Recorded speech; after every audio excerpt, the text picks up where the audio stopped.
Agil tengah menikmati kopi bikinan Tante Meli dengan santai sambil menyalakan sebatang rokok di dalam kamar kosnya John Ruh. Wah, mantap sekali.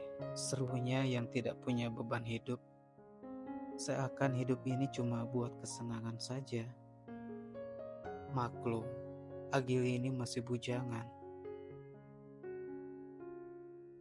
Terfikir di benaknya untuk membuka kembali lubang kayu yang persis di bawah kasur yang ia duduki saat ini.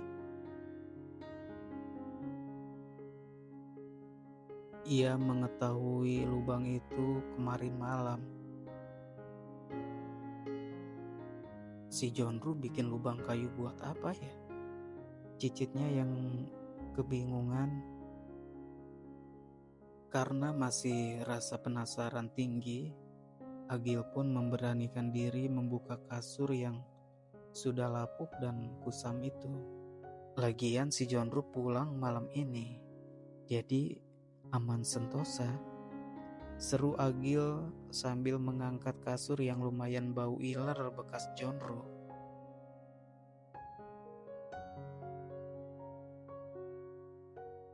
Dan Agil mengesampingkan kasur lapuk tersebut. Kemudian ia mulai bereaksi, mengintip lubang kayu dengan mata telanjangnya. Kira-kira diameter lubang itu sama dengan penutup spidol.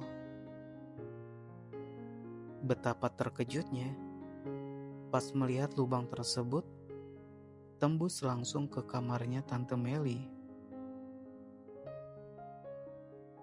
Matanya tak berkedip manakala melihat Tante Meli lagi menyusui anaknya. Sontak burung gagak Agil jadi bangun melihat pemandangan indah dari bawah kamar kosnya. Walaupun hanya selubang spidol, namun Agil sangat antusias melihat tubuh gemoy Tante Meli yang mengundang hasrat Agil untuk melakukan coli. Apalagi pas dia menyaksikan rok mini Tante Meli sedikit tersingkap. Makin menjadi-jadi gairahnya, hingga naik ke ubun-ubun. Wow, pemandangan luar biasa sekali ini. Ingin ku menemaninya, gumam Agil sambil menelan air liur. Mami sayang, teriak Om Suryo dari dalam kamar mandinya memanggil Tante Meli. Iya Pi, kenapa? Mami lagi nyusui si kecil dulu, mau tidur. Sahut Tante Meli mengerutkan alisnya. Ia sudah capek dengan sikap Om Suryo yang masih kekanak-kanakan. Ambilin papi handuk Mi, lupa gak bawa tadi, celetuk Om Suryo. Percakapan mereka di bawah terdengar dengan jelas oleh Agil.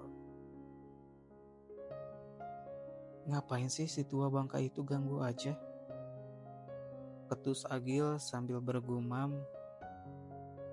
Setelah menidurkan anaknya yang baru berumur 2 tahun, Tante Meli pun beranjak dari tempat tidurnya untuk mengambil handuk.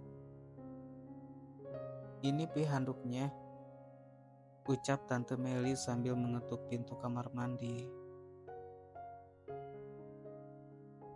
Taruh aja dulu di depan pintu sayang, Papi nanggung lagi keramas, sahung Om Suryo dari dalam kamar mandi. Tak terasa hampir 30 menit Agil mengintip sambil memegangi burung gagaknya yang menjulang keluar. Meskipun badan Agil kecil, namun ia mempunyai burung yang cukup besar. Standar orang Indonesia, bedanya burung dia agak bengkok dan ujungnya tajam. Terlihat dari atas, Tante Meli mukanya sedikit bete atas perlakuan suaminya yang kurang memuaskan waktu beradegan kuda-kudaan tadi malam. Maklumlah, Om Suryo itu harus didoping dengan jamu dulu, baru tarikannya jos. Kalau tidak, paling kuat 5 menit tanpa bercumbu terlebih dulu. Aduh, pikiranku jadi traveling gini, serasa pengen ke kamar mandi. Gurau Agil yang sudah tidak terkontrol, akhirnya ia meluapkan hasrat birahinya di kamar mandi sambil coli dengan pelumas sabun mandi. Setelah selesai, Agil langsung menggelinjang kenikmatan setelah mengeluarkan cairan putih yang berasal dari burungnya sendiri. Karena takut ketahuan sama penghuni kos yang lain, Agil segera menyiram cairan tersebut hingga masuk ke dalam drainase. Kemudian ia segera keluar dari kamar mandi tersebut dengan wajah yang sedikit plong sambil bersiul. Untuk saat ini, yang ia lakukan itu hanya sebatas mengagumi Tante Meli dari jauh. Ia belum ada keberanian untuk ngirim pesan WA, padahal Agil punya nomor Tante Meli yang waktu itu disuruh beli pulsa. Karena takut si Jonro pulang dadakan, si Agil pun dengan cekatan merapikan kembali kasurnya untuk menutupi lubang yang masih dirahasiakan oleh Jonro. Padahal tanpa sepengetahuan dia, si Agil udah tahu tentang keberadaan lubang tersebut. Waktu cepat berlalu, tidak terasa Agil sudah 1 minggu tinggal di kosnya. Hampir setiap malam Agil mendengar desahan nikmat Tante Meli yang lagi digarap kebunnya oleh Om Suryo. Hari ini Agil bertekad untuk mencari pekerjaan sendiri tanpa dibarengi teman sekamarnya. Wok, sorry ya, hari ini saya nggak bisa nganter kamu cari kerja. Soalnya sebentar lagi mau nganter Om Suryo ke bandara, ucap Jonro sambil menyetrika pakaian kerjanya. Soalnya hari ini bagian libur. Ya nggak apa-apa John, santai aja. Kalau daerah-daerah sini mah saya udah lumayan hafal John, jadi nggak bakalan nyasar. Sahut Agil dengan berpenampilan rapi. Ia tidak lupa memakai minyak rambut, kemudian menyemprot bajunya dengan parfum yang dikasih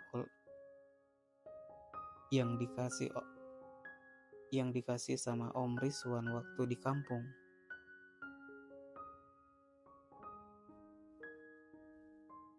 Baru ngeh lagi, masa cari kerja berewokan gitu?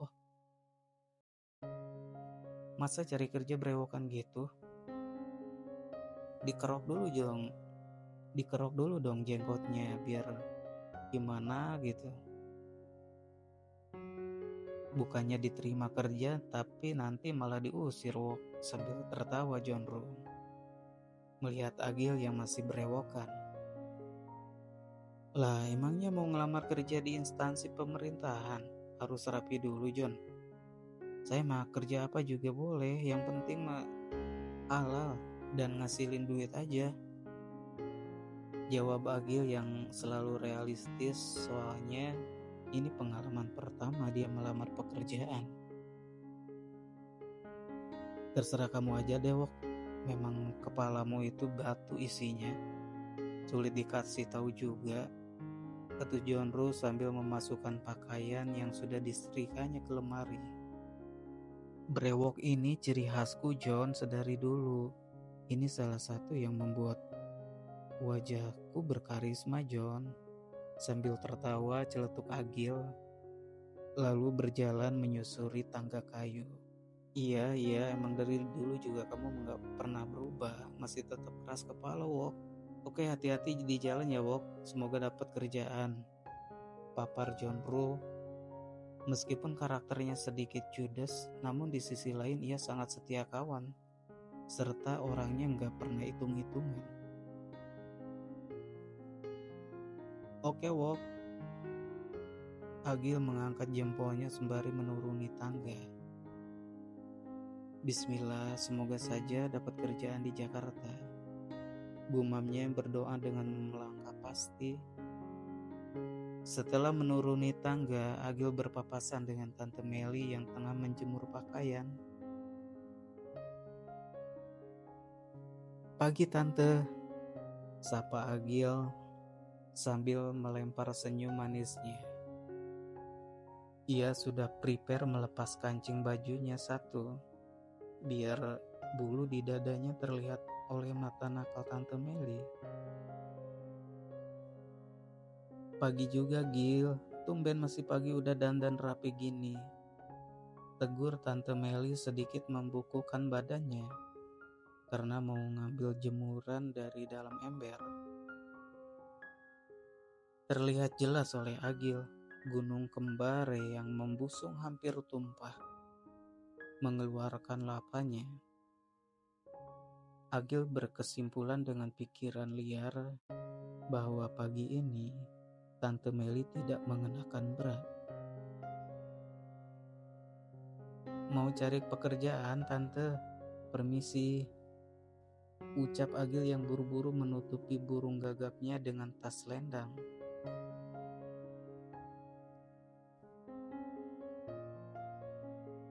Oh alah, ya udah hati-hati di jalannya, Gil. Kalau nggak keberatan boleh nitip nggak? Ucap Tante Meli kini berada di hadapan Agil sambil mengenakan daster yang selalu ia kenakan di pagi hari. Nitip apa Tante? Jawab Agil tiba-tiba gugup dan gagap untuk berucap. Tolong isiin paket internet ke nomor ini ya Gil. Jangan jauh-jauh belinya, di depan juga ada kok konter. Tutur Tante Meli yang menyodorkan uang 100.000 buat beli voucher kuota. Kemudian ia memberikan Agil nomornya sendiri yang ditulis di atas kertas sobek. Oke, ditunggu ya Tante, seru Agil. Ia langsung jalan kaki ke jalan raya yang tidak jauh dari tempat kos.